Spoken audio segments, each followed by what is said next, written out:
Recently, speculation has grown over the question: did Jungkook almost leave HYBE due to problems surrounding his contract?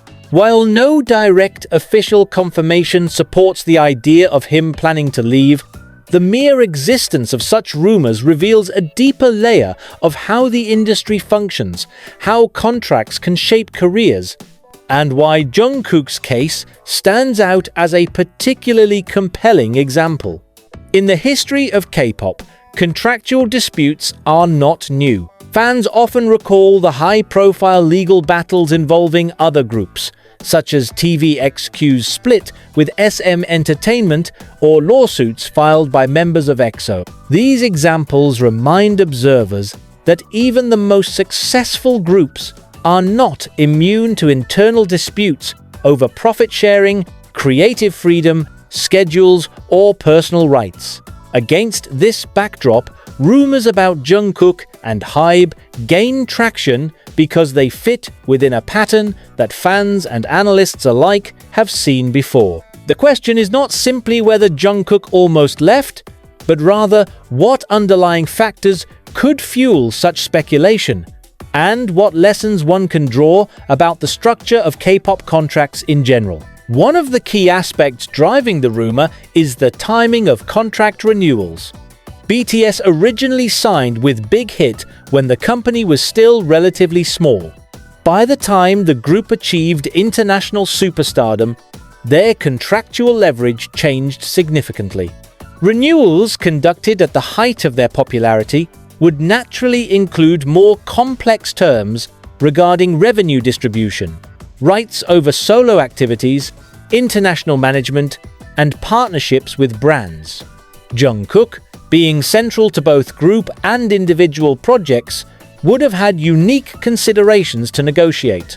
For instance, his solo career under Calvin Klein partnerships and global brand ambassadorships requires legal clarity on how much autonomy he retains versus what is controlled by HYBE. The complexity of these arrangements naturally invites speculation about disagreements. In addition, one must consider the power dynamics between an artist of Jungkook's stature and his management agency. Normally, agencies maintain significant control over idols, dictating schedules, promotions, and opportunities. However, Jungkook's influence is not typical. His global reach means that any agency he works with is partially dependent on him for market visibility. In the case of HYBE, Jungkook represents not just a performer, but a brand magnet and cultural symbol. Therefore, any potential misalignment between his goals and the company's strategies could create tension.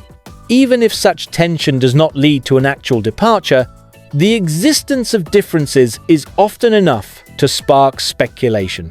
Worth examining is the financial structure of K-pop agencies.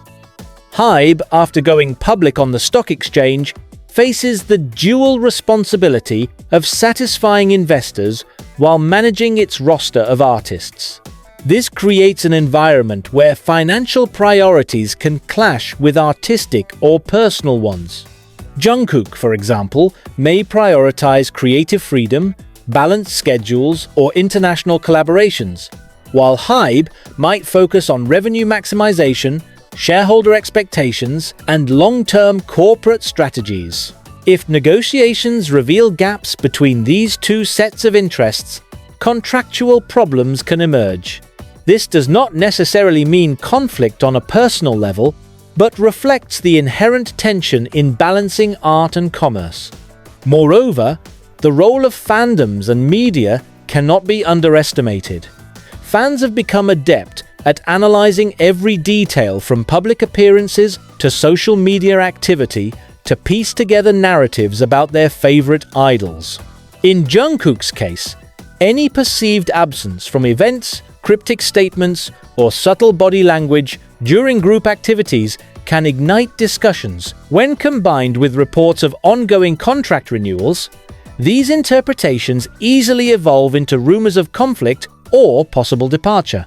In many cases, the speculation gains more traction online than any official clarification can dispel. Thus, the narrative of Jungkook nearly leaving HYBE persists, partly because fans actively engage with and amplify such possibilities. One must also compare it with global entertainment practices. In Western industries, disputes between artists and record labels are often highly publicized, involving lawsuits or public statements. For example, artists like Taylor Swift and Prince famously clashed with their labels over ownership and rights. In K-pop, however, the cultural and legal frameworks differ. Agencies traditionally hold more centralized power, and idols often avoid public confrontation. Therefore, when rumors of a possible split arise, they carry even greater weight because they suggest a breach in the typically controlled environment of K-pop contracts.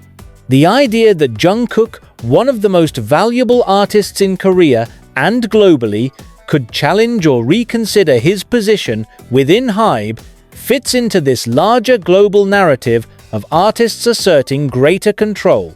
Adding to the intrigue is the fact that Jungkook's solo trajectory has been remarkably successful. His singles have dominated international charts, and his endorsements have attracted high-value deals.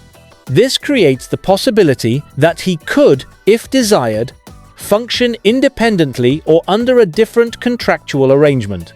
In other words, the rumor of him almost leaving HYBE is not entirely implausible because he has the resources, talent, and fanbase to sustain a solo career outside the framework of the company.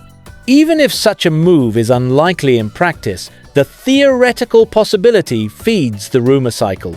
At the same time, it is important to recognize the mutual benefits of maintaining the relationship. HYBE gains prestige and financial success from Jungkook's presence, while Jungkook benefits from the infrastructure, promotion, and strategic partnerships the company provides. This symbiosis suggests that while tensions may arise, both parties have strong incentives to resolve them. This balance between interdependence and independence lies at the heart of why speculation about departure remains a recurring topic rather than a settled fact. The rumor itself reveals more about the industry than about Jungkook personally. It highlights the fragile nature of contractual relationships in K-pop, where long-term stability must constantly be renegotiated in the face of shifting market dynamics. It also underscores the power of fandom-driven media ecosystems, where speculation can gain as much visibility as confirmed news. Ultimately, whether or not Jungkook ever seriously considered leaving HYBE, the very existence of such a narrative demonstrates how much symbolic and financial weight he carries within the industry. In Jungkook's case, his initial contract as a teenager would likely have reflected this traditional model. However, as BTS rose to global prominence, the group secured renegotiated agreements that better reflected their influence. By 2018 and again in 2021, reports confirmed that BTS had extended their contracts with HYBE until 2027. This extension signaled trust and continuity, but also raised questions: what were the terms, and how much autonomy did members like Jungkook receive in solo endeavors? One of the central challenges in contracts for idols like Jungkook is the division of revenue between group activities and solo projects.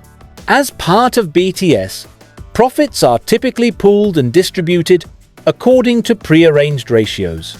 For solo activities, however, the situation is more complicated.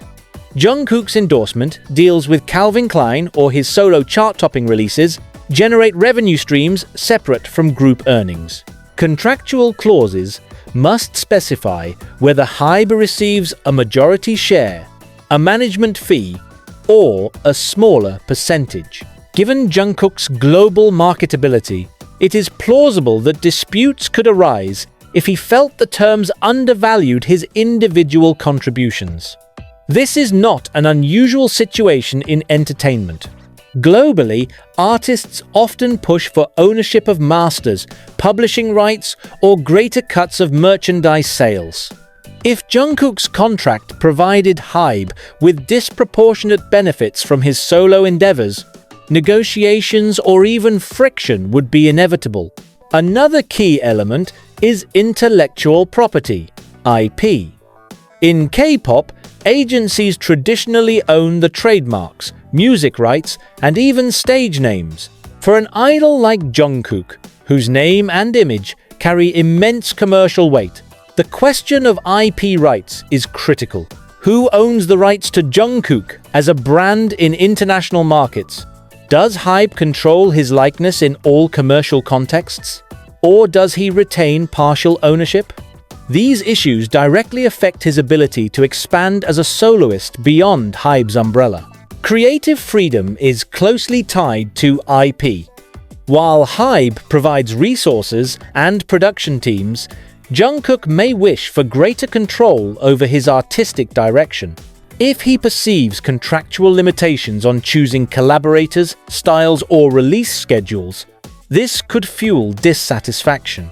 In fact, the tension between idol autonomy and agency control has been a recurring theme in K-pop. For global audiences, autonomy is increasingly expected, as seen in Western models of celebrity branding. Jungkook's situation therefore becomes a test case of how HYBE adapts to these global standards. Most K-pop contracts include exclusivity clauses that prevent idols from working with other companies or agencies without approval. While understandable from a business perspective, exclusivity can become a source of friction when an idol's personal ambitions extend beyond what the agency prioritizes. Jungkook, for example, has opportunities across fashion, film, and international collaborations. If HYBE restricts these paths, even strategically, he may feel constrained. Exclusivity also applies geographically. International partnerships often require negotiations between HYBE, overseas labels, and brands. If such arrangements are slow or overly restrictive, they may clash with Jungkook's momentum as a solo figure in the global entertainment market. Any sign of delay or conflict in these negotiations easily sparks speculation of contract problems. One unique aspect of HYBE compared to older agencies is its public listing on the Korean Stock Exchange. As a corporation accountable to shareholders, HYBE must prioritize profitability, transparency, and growth strategies. This introduces another layer of pressure in managing Jungkook's contract. Investors expect stability and continuity from BTS members, and even rumors of departure can affect stock prices. For Jungkook, this means his career is tied not only to artistic decisions, but also to financial markets. If he were to push for terms that significantly reduce HYBE's revenue share, the company might resist more strongly than a privately held agency would. Conversely, if HYBE prioritizes shareholder returns over artist satisfaction, contract disputes could easily emerge. While contract disputes have historically involved idols seeking freedom from restrictive terms, Jungkook's position is unique for three reasons. Global leverage. Few idols hold the same level of international influence. Jungkook's solo tracks chart on Billboard and Spotify alongside Western superstars.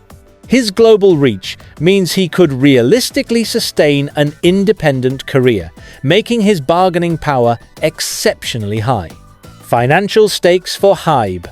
As a central figure in BTS and a lucrative soloist, Jungkook's contributions are critical to HYBE's revenue streams. This dependency means HYBE cannot afford to treat his demands lightly. Industry symbolism, Jungkook represents the future model of the K-pop idol.